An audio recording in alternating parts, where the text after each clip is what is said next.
BJP বিধায়কের বিরুদ্ধে এই হিন্দু মহিলা যে ঘোষণা করলো তাতেই বিরাট চাপে পড়ে গেছে বিজেপি সরকার। বিজেপি সরকার গরিব হকারদের উচ্ছেদ করছে, গরিব হকারদের ঘরবাড়ি সব ভেঙে দিচ্ছিল। এবারে সেই হিন্দু মহিলা সরাসরি বিজেপি সরকারের বিধায়কের বিরুদ্ধে যে কড়া ঘোষণা করেছে তাতে উল্টে বিজেপি নেতারাই এখন বিরাট চাপে পড়ে গেছে।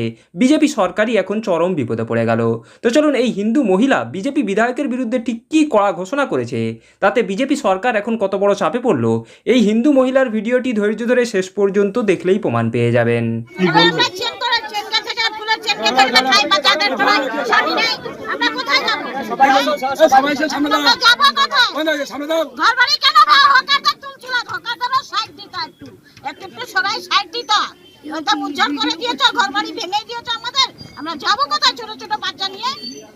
শরীর খারাপ আছে, এক ভোট নেওয়ার বেলা তো হাত ধরছি, পা ধরছি, তোমরা দাও ভোট, তোমরা যা বলবো তাই করবো। এখন কোন কথা শুনছে? এখন তো সিপিএম বাদ দিতে, বাদ এক পেট খাই দু পেট খাই খাচ্ছি তো। হ্যাঁ এখন বলে কি হাত ধরছি, পা ধরছি, ভোট দাও জিতাও। এখন কি করবো?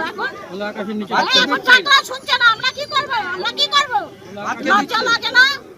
আপনার পাশে কারা আছে? আমরা আমাদের পাশে সিপিএম এখন দাঁড়াইছে, খাবার দিচ্ছে। হ্যাঁ না খেয়ে আমরা স্টেশনে পড়ে রয়েছি, রাত নেই দিন নেই।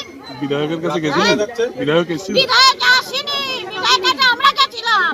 উনি বলে আমরা কি করবো, তখন বলে আমরা সব সাহায্য করবো, ঘোড়ার ডিম সাহায্য করছে।